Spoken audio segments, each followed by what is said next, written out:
One of the things that has really troubled me during lockdown, and I imagine I'm like all of us here, we probably know many hundreds of people, if not thousands.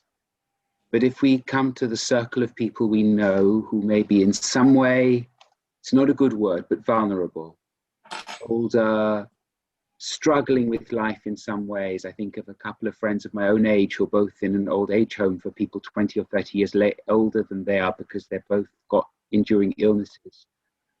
Friendship, I can think of the Hebrew word is best, is qualified by the adjective ne'eman, faithfulness. And one of the questions I've been asking myself and challenging myself and not feeling comfortable with myself about it is, it's easy for me to say that I'm someone's friend, but if friendship entails faithfulness and enduring concern for the well-being of the other person, how do I actually live that? And one of the things, I wake up in the morning, I think of 3, 4, 5 people, and I think, my goodness, I haven't asked how they are all these months. And I try to ring some of them or contact some of them, but it's always inadequate. It's always behind the tracks. And this really goes through my mind. What if friendship is substantial, it also has commitment to it? What's the nature of that commitment and how do we live it? A good friend will not let you down in times of trouble. He will keep your secrets and he'll be loyal to you.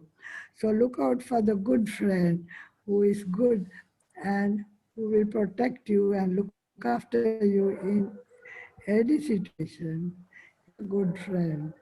If you know how to support him when he is in trouble, if you know how to see his mind and what he would like, and how to make him happy when he's unhappy, and that's the kind of friend that we can understand and stand by. Not a person who will let you down and just only say something to your face and then let you down badly. I think the feeling of inadequacy when you are trying to help others, it is not only the other person who, whatever he or she needs, it is also we need to think about our own, the way of delivering what help he or she needs. There will be time, no matter whatever we give, no matter whatever we do, the other will experience pain and difficulties. And we have to have the heart to accept that. After we give everything, whatever we have, that's the fact and that's the reality. I think if we try to change the reality, then that is very difficult. That will create problem to oneself and also to others. I think it is two-way. We can sincerely open our heart to help, but then have to understand reality, certain stage, we can't do everything.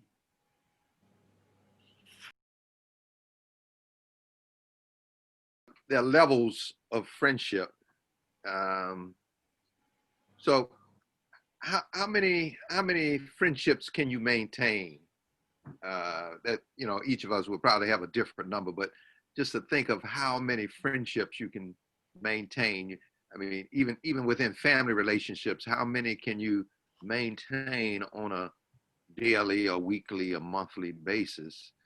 But the other challenge that stands out for most of us is as a leader that's connected with community. You're encouraging people to make to maintain friendships and to have those friendships to go across boundaries, even into other faiths. And so, but how many personal friendships do most leaders really have? It's tied into the mission most of the case of people who have this similar interests, but friendships can go beyond interests. Now, the other little part I do want to bring up is that a real friend is one who can tell you exactly what you need to hear. And oftentimes that's not what you want to hear. And so how do you manage that part of the relationship where, you know, the friend sees you as a mirror and you can communicate back to that person how they really look or how they're really behaving in the world, that they have something stuck in their tooth, or they have something stuck in their mind, or some type of prejudice, or some, you know, it's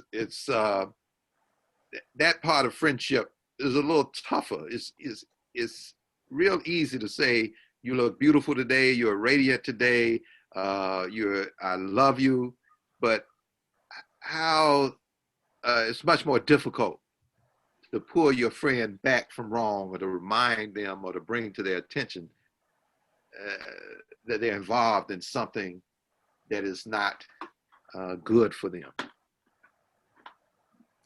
In Plemon, what you're really saying is that there's a difference between friendship and between pastoral responsibility of someone who runs a community of several thousand families. In other words, someone who's a rabbi to several thousand members just can't be a friend to everyone because he can't fulfill that duty fully. That's really what I hear you saying.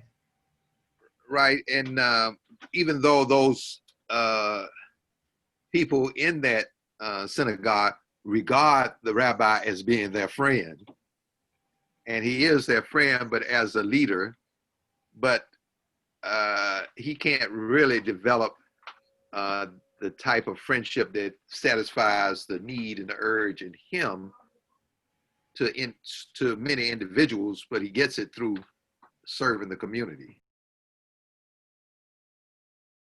I think there's also a link between the personal and the leadership role, in that one can't be a serious friend to a very large number of people. But in terms of leadership, they may look at us and say, when that person needed it, they were really there for them. And so trying to be faithful and honest and present in a heartfelt way at the time for somebody is something people will appreciate. They won't expect that to be all the time for everybody, but they'll see it happen or not happen, unfortunately, and take that, and that's what tests us. So this morning, I think I was experiencing some frustration. You know, when you manage a meeting, you have frustrations with so-and-so, he doesn't do what you expect, etc. And I noticed some irritation in me as a consequence. Are you referring to me? No. Why? Or me? No. Well, you qualify, but no. No. No, it's none of the people here actually. And I found myself converting it into prayer for that person. And I went through an amazing experience this morning when suddenly my mind would just put before me one after the other of members of the group, and then other people outside the group. And as I recited my prayer, it's like God was throwing at me, or my mind was throwing at me, or my soul was throwing at me, whoever you describe it. And another person to connect with, another person to connect with, another person to connect with. And then eventually it transcended it all. And then God's presence came and was much more central and blessed the whole enterprise and beyond. But to me, that means that the answer of caring for people isn't always in the phone. It's in the prayer. Because you can reach more people in prayer than you can by phone. And you can be more expansive because you're more expansive in prayer than you are. And therefore, the sense of loyalty doesn't always get translated to something they have to necessarily be conscious of.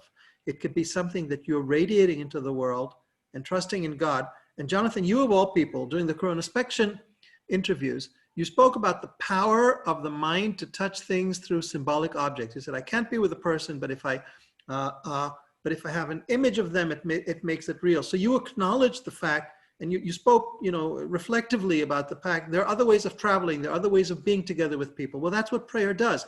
Prayer makes a different connection, and therefore, to me, prayer is a major expression of friendship. And possibly, if Tashi talks about Tashi basically says, both Tashi and Plemon says, you got to know your limits. You go as far as you can, but you can't go beyond that. You have to accept that. And partly it's grounded in analysis of what a true friend is. And I'm complimenting that by saying, yes, but you can reach them in another level through prayer.